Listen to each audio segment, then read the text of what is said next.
Purnamadaha Purnamidam Purnat Purnamudachyate Purnasya Purnamadaya Purnameva Vashishyate. Hello, I'm David Hughes. Welcome to Your Perfect Body, the podcast of the Esoteric Teaching Community.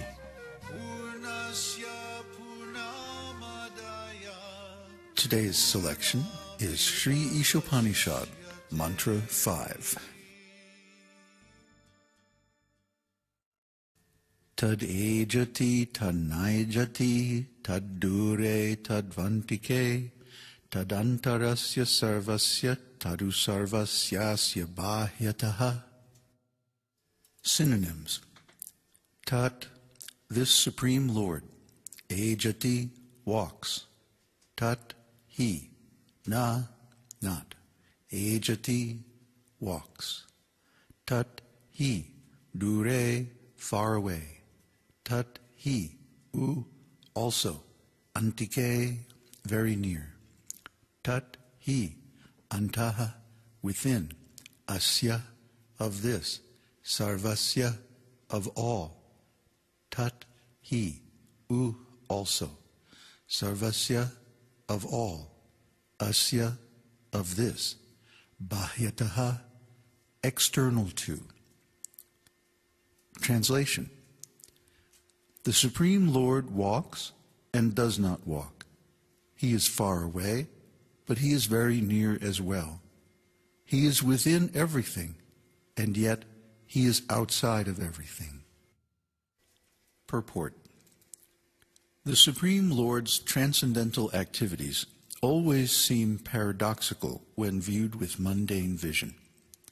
But even the impossible becomes possible when executed by his inconceivable potencies.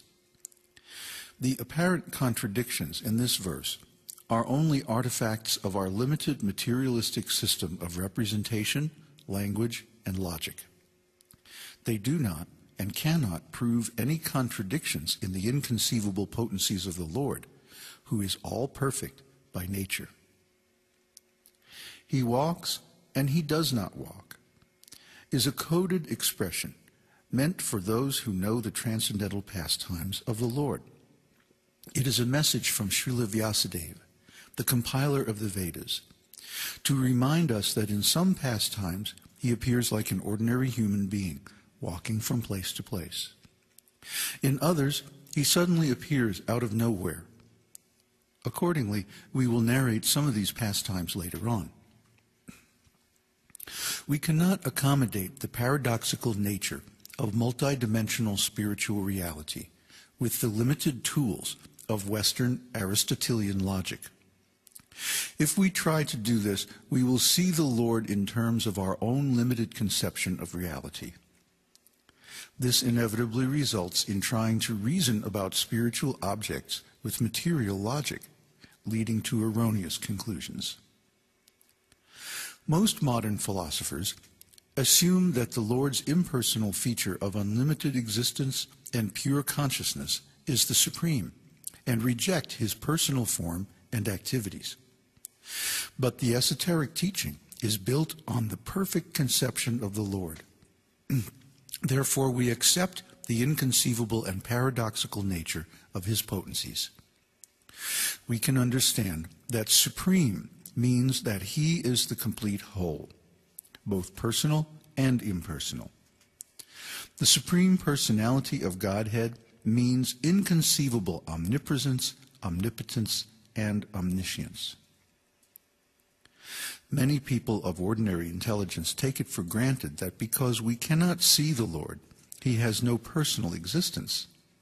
But Śrī Īśopaniṣad reveals that he is both far away, beyond our vision, and also very near, within our very hearts. The abode of the Lord in the spiritual sky, the kingdom of Vaikuntha, is certainly beyond the material sky, and we cannot find the limit even of this material sky. If the material sky is so great, then how can we understand the spiritual sky, which is altogether beyond it? The spiritual sky is far, far beyond this material universe. Krishna says in Bhagavad-gītā, "That supreme abode of mine is not illumined by the sun or moon, nor by fire nor electricity. Those who reach it never return to this material world." Bhagavad-gītā 15:6. Nevertheless, he can appear before us within a moment. He can run or fly faster than the mind or wind, so swiftly that no one can surpass him. Wherever you go, there he is. Yet we have been conditioned by modern so-called education to neglect Krishna, the personality of Godhead, when he comes before us. We are taught to call his existence mythological or primitive superstition, and spiritual experiences are all in your mind. The Lord condemns this ignorance in Bhagavad-gītā, where he says, "Fools deride me when I descend in human form. They do not know my transcendental nature and my supreme dominion over all that be." Bhagavad-gītā 9:11. Krishna is not an ordinary being, or even an ordinary spiritual being, nor does he appear in this world in a mortal material body. His form is always spiritual, eternal, and all-powerful, even as an infant in the lap of his mother. He plays like that, just to enjoy intimate, loving relationships with his pure devotees. The same so-called experts who assume that God is impersonal also contend that when the Lord descends to this world, it must be in a material body like an ordinary living being. They want to place him on an equal level with themselves, refusing to acknowledge the inconceivable power of the Lord. They do not realize that because God is the complete whole, with inconceivable and inexhaustible potencies, he can accept our service at any place or time, or through any medium. Because he is completely transcendental, he can convert his different potencies according to his own will. In other words, any one of his transcendental senses or potencies can perform the actions of any other. Therefore, he can eat by seeing, or appear in a form of a temple deity. Nothing is impossible for him, and there are no barriers to his will. But those whose minds are insufficiently agile cannot accommodate such transcendental concepts. They cannot understand that the Lord can incarnate himself, or that the complete whole can appear within his creation. They falsely reason that if he does incarnate, he must appear in a material form. These false conclusions are nullified as soon as we accept the Lord's inconceivable potencies. He can be inside and outside, here and there and everywhere at the same time, with full consciousness, knowledge, and potency. Once we understand this, then we can understand that it is quite possible for the Lord to convert his material energy into spiritual energy. Since all energies are his, they can be utilized according to his will. For example, the Lord can appear in the worshipper's mind, in a mantra containing his holy name, or in the form of the archavigraha, a deity in a temple apparently made of clay, stone, or wood. These sacred deity forms, although sculpted from material ingredients, are not idols, because they are representations of the transcendental form of the Lord. His name, form, abode, pastimes, qualities, associates, potencies, etc., are always transcendental, even when they appear in matter. Yes, they are symbols, but because they are symbols of a transcendental reality, they are qualitatively equivalent to the realities they represent.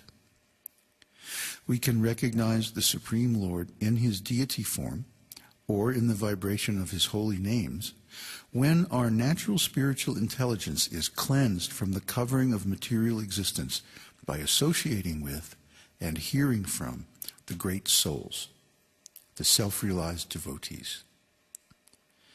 Devotees who want to see the Lord with their material eyes are benedicted by the Lord when he appears in his beautiful deity form. Although these devotees are in the lowest stage of devotional service, they are not worshiping an idol. They are really worshiping the Supreme Lord, who, after being invited by his devotees, has agreed to appear before them in a material form to accept their service. The Archa Vigraha, or deity form, is carefully crafted by long lines of devotee artists according to the detailed instructions of the scriptures. The deity expansions of the Lord are eternally existent with all paraphernalia. In the Bhagavad-gītā, the Lord says, "As all surrender unto me, I reward them accordingly. Everyone follows my path in all respects, O son of Pritha." Bhagavad-gītā 4:11. The Lord reserves the right not to reveal